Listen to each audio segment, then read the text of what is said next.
नमस्कार, ABC channel में आपका स्वागत है। मैं हूं सचिन श्रीवास्तव और आप मेरे साथ देखेंगे आजमगढ़ से जुड़ी खबरें। आइए नजर डाल लेते हैं आज की खास खबरों पर। खबर के प्रायोजक हैं Gomti Gramin Nidhi limited. Coming soon 9th anniversary. 9 वर्षों की समृद्धि और विश्वास पर आपका आभार। अगस्त 2025 में हमसे जुड़िए और जश्न मनाइए।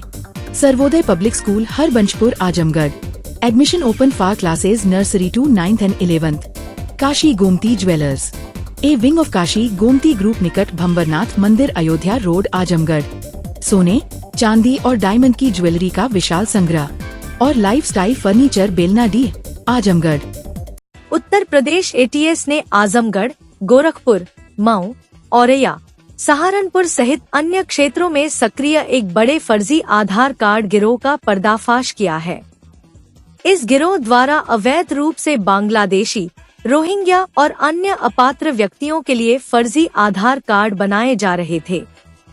एटीएस ने 8 अभियुक्तों को गिरफ्तार कर उनके कब्जे से फर्जी दस्तावेज बनाने में इस्तेमाल होने वाले भारी मात्रा में उपकरण, लैपटॉप, मोबाइल, फिंगर स्कैनर, फर्जी आधार कार्ड और भारी मात्रा में फर्जी दस्तावेज बरामद किए हैं।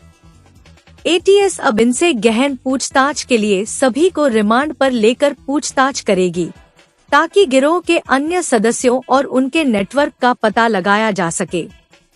वहीं इस मामले में एटीएस कई जगहों पर दबिश और सर्च ऑपरेशन कर रही है।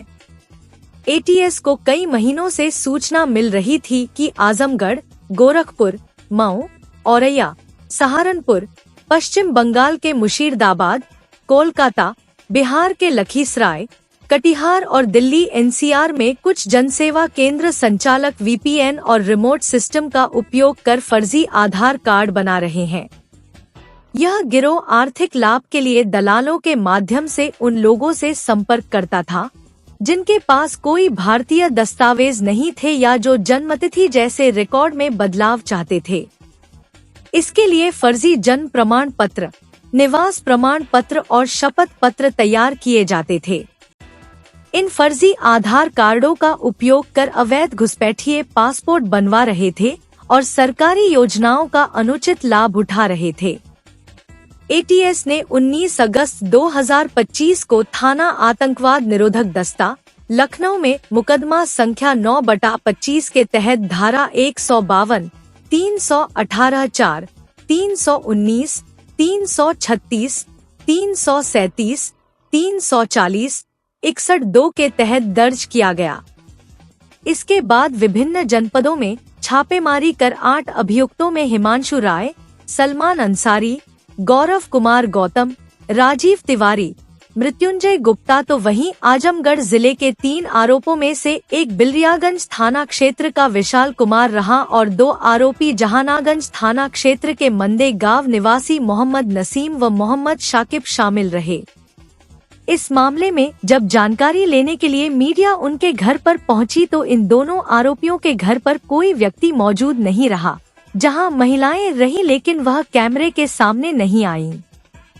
वहीं पड़ोस के रहने वाले भी बातचीत करने से बचते रहे, जबकि पड़ोस के एक बुजुर्ग व्यक्ति इरफान अहमद ने बताया कि मोहम्मद नसीम पर कोई आरोप नहीं और न ही क्राइम रहा है। मेरे समझ तो कुछ बात उसके मतलब कोई गलत चीज नहीं सामने आई है आज तक। हाँ, तो कौन ले गए हैं उठा के, आपको मालूम? अभी यहाँ तो ऐसे तो नहीं मालूम। हाँ, देखा तो घर ही पर रहते हैं, आँख से गड़बड़ है ना। हाँ, घर ही पर आ जाते हैं, कहीं जाते नहीं। सुनने में आ रहा है कि पुलिस आई थी, एटीएस मतलब पुलिस में एटीएस आई, उठा के ले गए, जैसे गांव वाले भी कह रहे हैं। तो आपको नहीं, यहाँ से तो नहीं ले गए मेरे समझ से। हाँ, कहीं बाजार वगैरह से बस शायद पकड़ा है उसको। हाँ, सुना हूँ मैं भी साहब को। हाँ, आपका सुनना क्या? मेरा नाम इरफान अहमद है। वहीं आजमगढ़ जिले के बिलरियागंज थाना क्षेत्र के ग्राम भवाए पोस्ट मालतारी के निवासी आरोपी विशाल कुमार के माता पिता ने बताया कि उनका बेटा एक दुकान पर नौकरी करता, जिसके मालिक आधार कार्ड के आईडी चलाते हैं। इनका बेटा उस दुकान पर बैठा था, इसी दौरान उसको गिरफ्तार कर लिया। यह जानकारी उनको बाद में हुई। बताया कि उस दुकान के मालिक फरार हैं। मेरा लड़का जो है विशाल कुमार, वो एक बिलरियागंज दुकान पे 3,000 की नौकरी करता है और उसके जो मालिक हैं वो आधार कार्ड की आईडी चलाते हैं।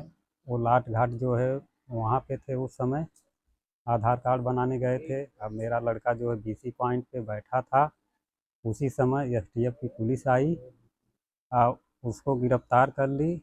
और वो लड़का कहा कि ये मेरी दुकान नहीं है, मैं निर्दोष हूँ, मुझको क्यों ले जा रहे हैं। लेकिन वो लड़के को उठाएं और लेकर चले गए। मेरी यही है सिफारिश है, सरकार से विनती है कि प्रार्थना है, मेरा लड़का अगर निर्दोष हो तो उसको जो है बाइज्जत बरी किया जाए। मेरी यही विनती है, प्रार्थना है। और जो बीसी पॉइंट है चलाता था मालिक, वो भाग रहा है इधर उधर। हाँ, यही मेरी रिक्वेस्ट है। आपको कब पता चला कि आपके बेटे की गिरफ्तारी एसटीएफ ने की है? हाँ, मुझे पता कल बिलरिया में चला। हाँ, कैसे?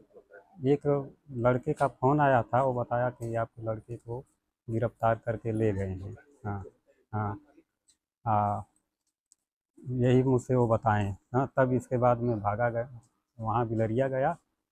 इसके बाद देखा तो दुकान उकान बंद थी। हाँ, अब यही मेरी विनती है, मेरा लड़का निर्दोष है, उसको शासन से यही मेरा रिक्वेस्ट है कि उसको सही सलामत उसको रिहा किया जाए। बस यही मेरी विनती और प्रार्थना है। हाँ, मेरा लड़का तो निर्दोष है, लेकिन वो लोग जब गिरफ्तार किए तब वो लोग हम लोग को पता भी नहीं चला, वो लोग बताए नहीं। ये पहली गलती तो ये किए हैं कि उनके माँ बाप, उनके परिवार वालों को जनाना चाहिए, बताना चाहिए।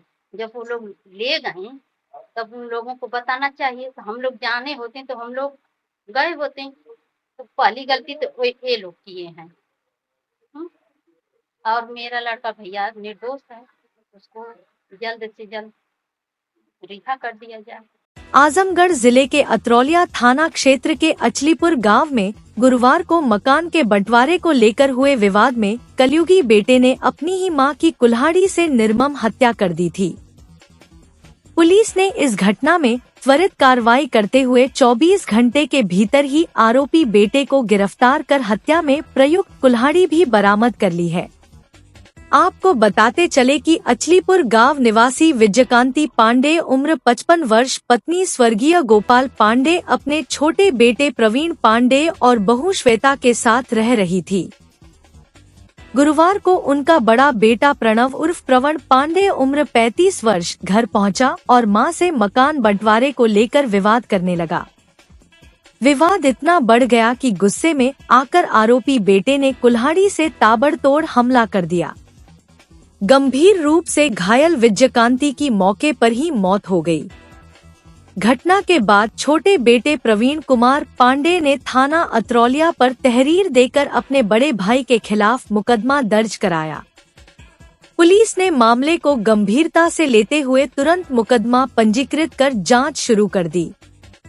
एसपी ग्रामीण चिराग जैन ने बताया कि शुक्रवार सुबह करीब 8 बजे मुखबिर की सूचना पर अतरौलिया पुलिस ने आरोपी प्रवण कुमार पांडे को 100 शैया अस्पताल तिराहे के पास से गिरफ्तार कर लिया। आरोपी से हत्या में प्रयुक्त कुल्हाड़ी भी बरामद कर ली गई है। अतरौलिया के अचलीपुर गांव से सूचना प्राप्त हुई थी कि एक लड़के ने अपनी मां को कुल्हाड़ी से वार करके उसकी मृत्यु कारित की है। इस सूचना पर थाना प्रभारी और क्षेत्राधिकारी मौके पर पहुंचकर बॉडी को कब्जे में लेकर पोस्टमार्टम के लिए भिजवा दिया गया था। छोटे भाई की तरफ से तहरीर प्राप्त कर उस पर एफआईआर दर्ज कर ली गई थी। जो जांच में यह तथ्य सामने आया था कि पारिवारिक ज़मीनी का बंटवारे का विवाद चल रहा था। उसी बंटवारे की बात को लेकर इनके परिवार में आपस में मारपीट हुई थी और उसी में गुस्से में आकर उसने जो वहाँ पर हथियार रखा हुआ था उससे उनकी मृत्यु कारित कर दी है। अभियुक्त को पकड़ लिया गया है। उसके पास से जो आला कत्ल था वो भी बरामद कर लिया गया है। इस व्यक्ति की रिमांड प्राप्त कर जेल भेजा जा रहा है। आगे की विधिक कार्रवाई प्रचलित है। सर, डिस्प्यूट क्या था परिवार में जमीनी बंटवारे को लेकर विवाद था। जो बंटवारा होना था भाइयों में और अन्य पारिवारिक सदस्यों में, उनमें लेकर ये बंटवारे को विवाद हो गया था। पुलिस अधीक्षक हेमराज मीणा ने कड़ा कदम उठाते हुए वरिष्ठ उपनिरीक्षक शिवसागर यादव और सिपाही प्रभात त्रिपाठी व प्रीतम कुमार को लाइन हाजिर कर दिया। इन पर पशु तस्कर के हमले की घटना को छुपाने का आरोप है। इस कार्रवाई से पवई थाना क्षेत्र में हड़कंप मच गया है। थाना पवई पुलिस के द्वारा पशु तस्करों के हमले की घटना छुपाने मामले में लापरवाही बरतने पर पुलिस अधीक्षक हेमराज मीना ने बृहस्पतिवार को उपनिरीक्षक शिवसागर यादव और सिपाही प्रभात त्रिपाठी व प्रीतम कुमार को लाइन हाजिर कर दिया। एसपी सिटी चिराग जैन ने बताया कि 15 अगस्त की रात पिकअप में प्रतिबंधित पशु लादकर तस्कर पूर्वांचल एक्सप्रेसवे के गोखवल अंडरपास से पवई थाना क्षेत्र में दाखिल हुए। पुलिस ने पीछा किया तो तस्करों ने पिकअप को बैक गियर में डालकर पीछे से आ रही 2 बाइकों पर चढ़ा दिया। इस दौरान 2 पुलिसकर्मी घायल हुए और उनकी बाइक व इंसास राइफल क्षतिग्रस्त हो गई। इसके बावजूद पवई पुलिस ने घटना को 5 दिन तक छिपाए रखा और अधिकारियों को गुमराह करते हुए इसे सिपाहियों की बाइक आपस में भिड़ने का मामला बताया। घटना की सच्चाई सामने आने पर पुलिस अधीक्षक हेमराज मीना ने तत्काल कार्रवाई करते हुए 3 पुलिसकर्मियों को लाइन हाजिर कर दिया। अगस्त की रात्रि में पुलिस एक्सप्रेसवे पर चेकिंग कर रही थी, जिस दौरान एक पशु तस्कर लोग जो वाहन में पशुओं को लाद कर ले जा रहे थे, प्रतिबंधित पशुओं को, उनकी चेकिंग के दौरान जब उनको रोकने का प्रयास किया गया तो पिकअप ने अपनी तेज़ी से रफ्तार पकड़ ली, जिसमें 2 पुलिसकर्मी जो मोटरसाइकिल पे थे वो गिर गए और उनकी वेपन भी थोड़ी सी टूट गई थी। इस घटना को पुलिसकर्मियों ने उच्च अधिकारियों को अवगत नहीं कराया और समय पर कार्रवाई नहीं की, इसलिए इन 2 कांस्टेबल और एक एसआई के विरुद्ध लाइन हाजिर करने की कार्रवाई की गई है। आगे की विभागीय कार्रवाई इसमें प्रचलित है। जो भी आगे तथ्य प्रकाश में आएंगे उनके आधार पर अग्रिम विधिक कार्रवाई की जाएगी। उनके संबंध में हम लोगों ने टीम गठित कर दी गई है और विधिक कार्रवाई आगे प्रचलित है। आयुक्त आजमगढ़ मंडल आजमगढ़ विवेक की अध्यक्षता में शुक्रवार को मंडलायुक्त सभागार में पुलिस उप महानिरीक्षक सुनील कुमार सिंह, तीनों जनपदों के जिलाधिकारी, पुलिस अधीक्षक, मुख्य विकास अधिकारी, अपर पुलिस अधीक्षक ग्रामीण आजमगढ़ चिराग जैन तथा जेडी अभियोजन की उपस्थिति में कानून व्यवस्था की मंडलीय समीक्षा बैठक आयोजित की गई। मंडलायुक्त ने कहा कि पुराने लंबित केसों के निस्तारण पर विशेष ध्यान दिया जाए। उन्होंने कहा कि वांटेड अपराधी एवं 2 वर्गों की शत्रुता से संबंधित केसों के निस्तारण पर विशेष ध्यान दिया जाए। उन्होंने कहा कि किसी भी निर्दोष व्यक्ति को पीड़ित न किया जाए। उन्होंने कहा कि बॉर्डर एरिया के क्षेत्रों में विशेष ध्यान दे कहीं भी गोकशी, शराब, गांजा आदि की अवैध तस्करी न हो। उन्होंने कहा कि पंचायत चुनाव के दृष्टिगत प्रधान एवं पूर्व प्रधान में विवाद की स्थिति को देखते हुए सतर्क रहें। कहीं से भी कोई विवाद से संबंधित सूचना प्राप्त होने पर तत्काल कार्यवाही सुनिश्चित करें। इसके साथ ही मंडलायुक्त ने पुलिस अधीक्षक बलिया एवं मऊ को IGRS में प्रदेश में प्रथम स्थान पाने पर बधाई दी। पुलिस उप महानिरीक्षक सुनील कुमार सिंह ने सभी अधिकारियों को पिछले त्योहारों रक्षा बंधन, विभाजन दिवस, 15 अगस्त, चेहल्लुम को सकुशल, शांतिपूर्ण संपन्न कराने पर बधाई दी। उन्होंने आयुक्त महोदय को अवगत कराया कि मुख्यमंत्री द्वारा VC के माध्यम से कानून व्यवस्था के संबंध में दिए गए निर्देशों का अनुपालन सुनिश्चित किया जा रहा है। उन्होंने बताया कि तीनों जनपदों के जिलाधिकारी, पुलिस अधीक्षक लगातार अच्छा कार्य कर रहे हैं। उन्होंने बताया कि बाढ़ से प्रभावित क्षेत्रों का भी लगातार भ्रमण कर स्थिति का जायजा लिया गया है तथा कहीं भी जनहानि, पशुहानि नहीं हुई है। उन्होंने अवगत कराया कि जिलाधिकारी, पुलिस अधीक्षक बलिया द्वारा विगत दिवस में महावीरी झंडा कार्यक्रम भी सकुशल संपन्न कराया गया है। पुलिस उप महानिरीक्षक ने आयुक्त को अवगत कराया कि मंडल में लगातार कानून व्यवस्था की स्थिति में सुधार हो रहा है। कुछ छोटी घटनाओं को छोड़कर कोई बड़ी आपराधिक घटना नहीं हुई है। उन्होंने बताया कि लूट, फिरौती, छिनैती, गृह भेदन की कोई घटना नहीं हुई है। उन्होंने बताया कि जो घटनाएं हुई हैं, उसमें अभियुक्तों की गिरफ्तारी सुनिश्चित की गई तथा विवेचना भी पूर्ण कर ली गई है। उन्होंने कहा कि महिला अपराधों में भी कमी आई है। उन्होंने बताया कि आर्म्स, NDPC, गैंगस्टर, गुंडा एक्ट में पिछले साल की अपेक्षा गिरावट दर्ज की गई है। पुलिस उप महानिरीक्षक ने आयुक्त को महिला अपराध, दहेज, पास्को, SC/ST, गुंडा act, gangster, NDPC, arms act, लूट, हत्या, डकैती, फिरौती, छिनैती तथा गृह भेदन आदि की जिलेवार हुई घटनाओं एवं की गई गिरफ्तारी, विवेचना, जांच आदि से संबंधित आवश्यक जानकारी से अवगत कराया। बैठक में जिलाधिकारी आजमगढ़ रविंद्र कुमार, जिलाधिकारी मऊ प्रवीण मिश्रा, जिलाधिकारी बलिया मंगला प्रसाद सिंह, अपर आयुक्त मंडल आजमगढ़, वरिष्ठ पुलिस अधीक्षक आजमगढ़ हिमराज मीना, पुलिस अधीक्षक मऊ इला मारन, पुलिस अधीक्षक बलिया ओमवीर सिंह सहित तीनों जनपदों के उच्चाधिकारी मौजूद रहे। पूर्व ब्लॉक प्रमुख और समाजवादी पार्टी के नेता इसरार अहमद ने शुक्रवार को रानी की सराय स्थित अपने आवास पर पत्रकारों से बातचीत की। इस दौरान उन्होंने योगी सरकार की बुलडोजर कार्रवाई पर जमकर निशाना साधते हुए कहा कि प्रदेश में धार्मिक स्थल नहीं बल्कि वोट खोजने की राजनीति हो रही है। उन्होंने कहा कि बुलडोजर चलना गलत नहीं है, लेकिन यह कार्रवाई संविधान और कानून के दायरे में होनी चाहिए।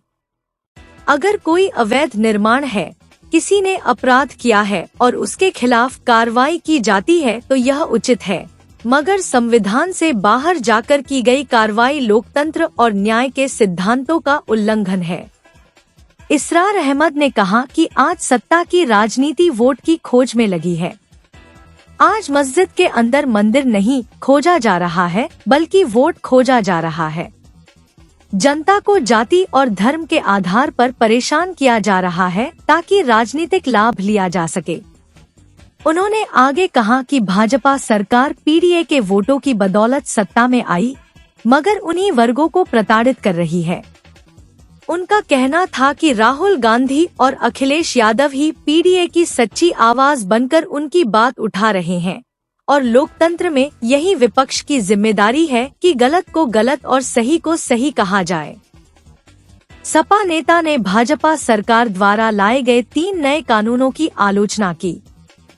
उन्होंने कहा कि इन कानूनों से किसी भी वर्ग को लाभ नहीं मिलेगा, बल्कि समाज में भ्रम और विभाजन बढ़ेगा। सरकार केवल यह साबित करना चाहती है कि वही सही है और बाकी सब गलत है। उनके अनुसार पूरे देश में इस समय वोट काटने और बांटने की राजनीति चल रही है। छोटे छोटे मुद्दे उठाकर लोगों का ध्यान भटकाने और समाज को बांटने का प्रयास किया जा रहा है, जबकि आम जनता सिर्फ अपने वोटर लिस्ट और बुनियादी जरूरतों पर ध्यान केंद्रित करना चाहती है। निजामाबाद विधानसभा क्षेत्र में सपा सांसद और विधायक के लापता पोस्टर लगाए जाने के सवाल पर इसरार अहमद ने अपने नेताओं का बचाव किया। उन्होंने कहा कि सड़कें बनवाना सांसद या विधायक का नहीं, बल्कि सरकार और विभागों का काम है। जनता चाहे तो अपने सांसद विधायक से सवाल कर सकती है, लेकिन उन्हें गायब बताना गलत है। उनके घर जाकर 8 से 10 लोग सीधे सवाल पूछें, लेकिन पोस्टर लगाकर बदनाम करना सही तरीका नहीं है।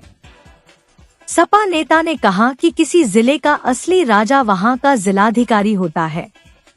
उसका कर्तव्य है यह देखना कि जनता सुखी है या दुखी। विधायक या सांसद मुद्दे उठाने का काम करते हैं, लेकिन निर्णय लेने और लागू करने की जिम्मेदारी सरकार व प्रशासन की होती है। इस दौरान उन्होंने केंद्रीय मंत्री नितिन गडकरी का भी जिक्र किया। उन्होंने बताया कि सांसद दरोगा सरोज ने सड़क की समस्या उठाई थी, जिस पर गडकरी ने साफ कहा कि बिना पार्टी नेतृत्व और शीर्ष स्तर की मंजूरी के कोई काम संभव नहीं है। गडकरी ने यह भी कहा कि प्रस्ताव जिलाधिकारी के माध्यम से आगे बढ़ेगा और आगे कार्रवाई उन्हीं पर निर्भर है। इसरार अहमद ने कहा कि मौजूदा समय में प्रदेश ही नहीं, बल्कि पूरे देश में वोट की राजनीति चरम पर है। हर कार्रवाई और हर कदम चुनावी गणित को ध्यान में रखकर उठाया जा रहा है। उन्होंने कहा कि जनता को जाति धर्म के आधार पर परेशान करना ही आज की राजनीति का मकसद बन गया है। जिस तरीके से आजमगढ़ की बात नहीं है, सिर्फ पूरे उत्तर प्रदेश में आप देख रहे होंगे बुलडोजर की कार्रवाई हो रही है। बुलडोजर की कार्रवाई हो, लेकिन संविधान के तहत हो तो अच्छी, कानून के दायरे में हो तो अच्छी। कानून संविधान के बाहर जाएंगे तो आप समझ लीजिए संविधान को नहीं मान। अगर उस लायक है, उसने कोई गलती किया है, अगर वह घर गिराने लायक है, उसके ऊपर ज़्यादा से ज़्यादा कार्रवाई करना चाहते हैं, लेकिन संविधान के अंदर।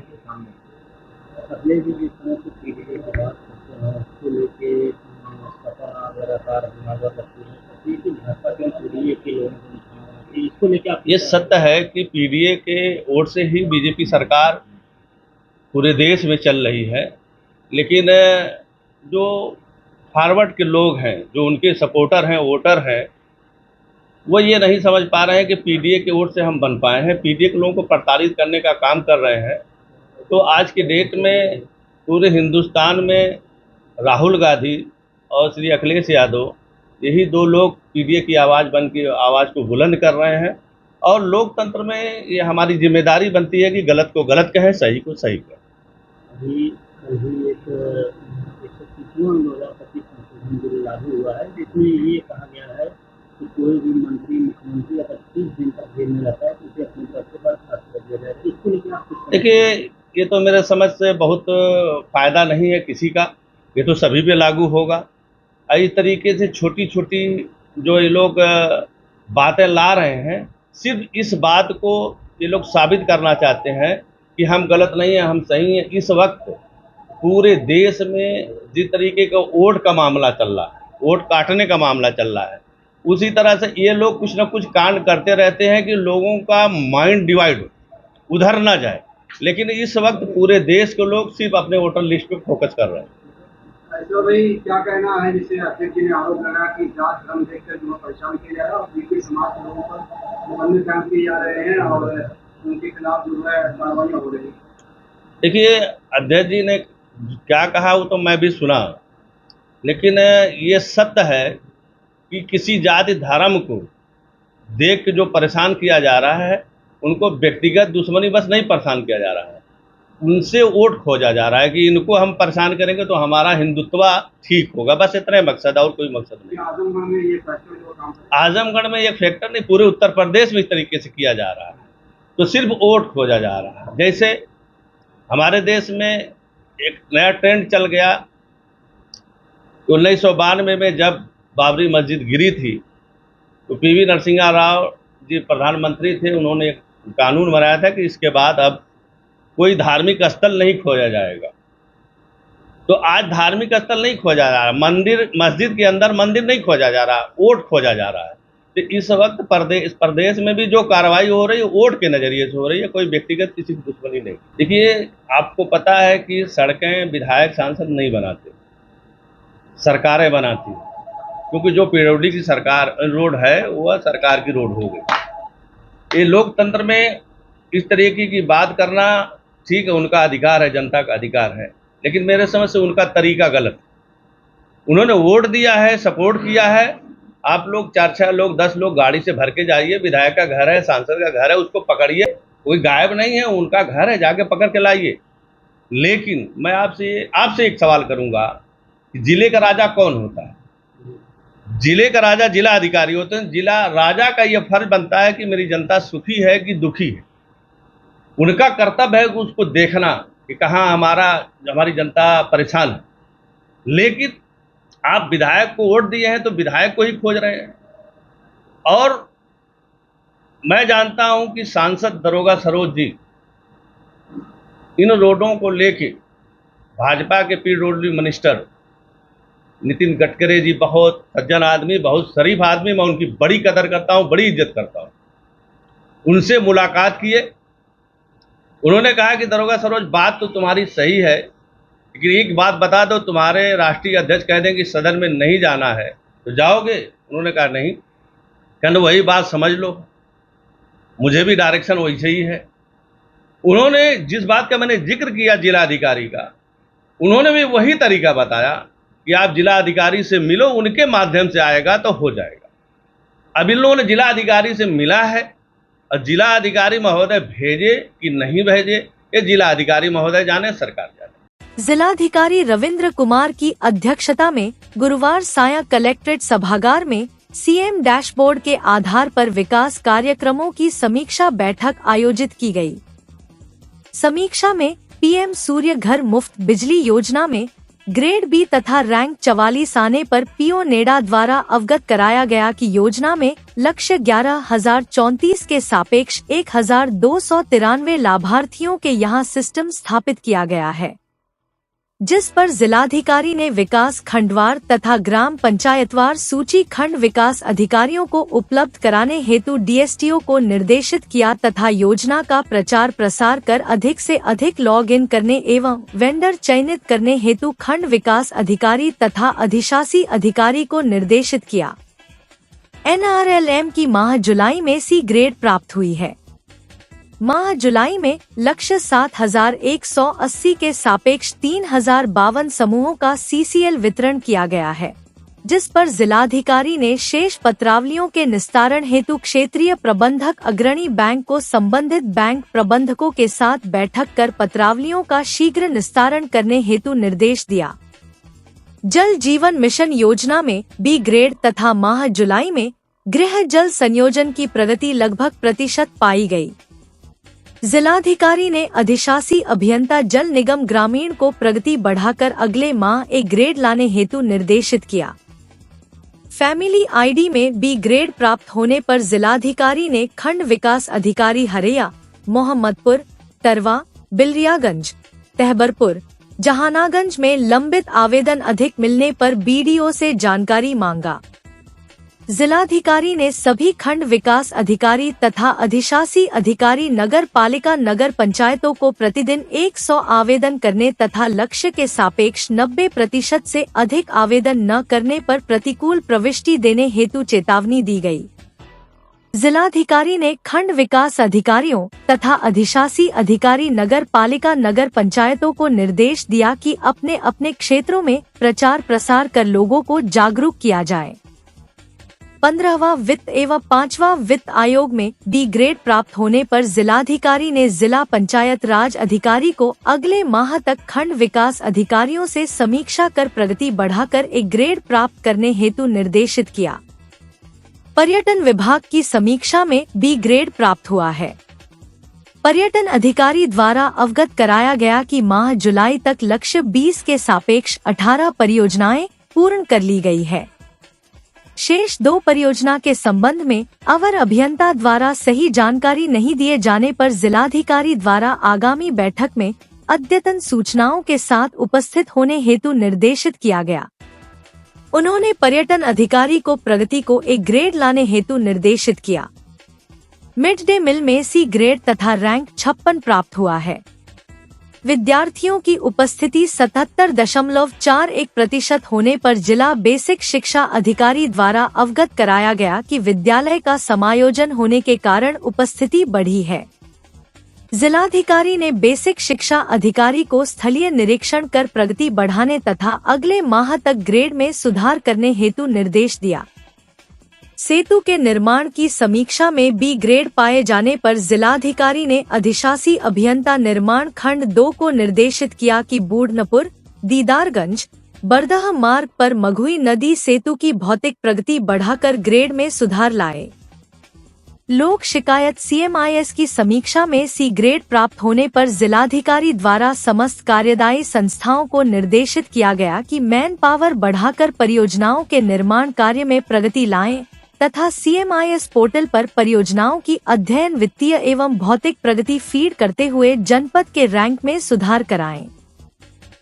बैठक में अपर जिलाधिकारी वित्त एवं राजस्व गंभीर सिंह, जिला विकास अधिकारी संजय कुमार सिंह, परियोजना निदेशक SIC मंडलीय जिला चिकित्सालय ACMO, एक्सियन PWD, जिला विद्यालय निरीक्षक, जिला बेसिक शिक्षा अधिकारी सहित समस्त जनपद स्तरीय अधिकारी उपस्थित रहे।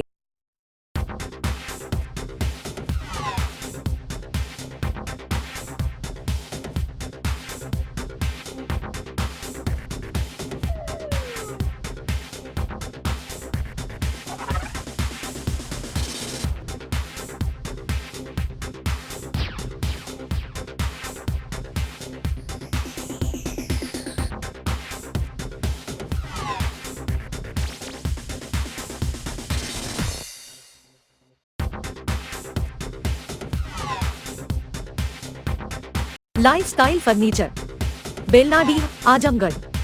सभी प्रकार के फर्नीचर एवं इलेक्ट्रॉनिक सामानों की भरपूर रेंज उपलब्ध। हमारे यहाँ EMI की सुविधा 0% ब्याज पर उपलब्ध। इलेक्ट्रॉनिक सामानों में LED TV, refrigerator, washing machine, air conditioner, air cooler, deep freezer, water cooler, mixer juicer, iron, fan, induction, battery, inverter, electric geyser, gas geyser, आटा चक्की इत्यादि। फर्नीचर के सामानों में बेड, गद्दा, सिंगारदान, अलमीरा, sofa, table, chair, rack, stool, संदीली, सीढ़ी, डाइनिंग टेबल, झूला आदि। शादी विवाह की हो तैयारी या ऑफिस और घर के लिए सामानों की करनी हो खरीदारी, पहुँचिए lifestyle furniture, Belnadi, Azamgarh. Kashi Gomti jewellers, a wing of Kashi Gomti group, निकट भंवरनाथ मंदिर, अयोध्या रोड, आजमगढ़।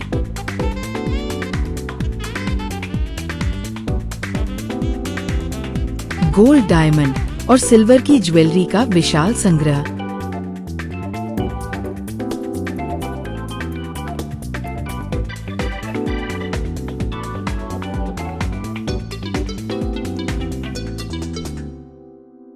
शादी के गहनों का संपूर्ण पैकेज मात्र 1,51,000 रुपए में। शुद्धता की 100% गारंटी। खूबसूरत लम्हों को बनाएं और यादगार। पहुँचे काशी गोमती ज्वेलर्स, निकट भंवरनाथ मंदिर, अयोध्या रोड, आजमगढ़।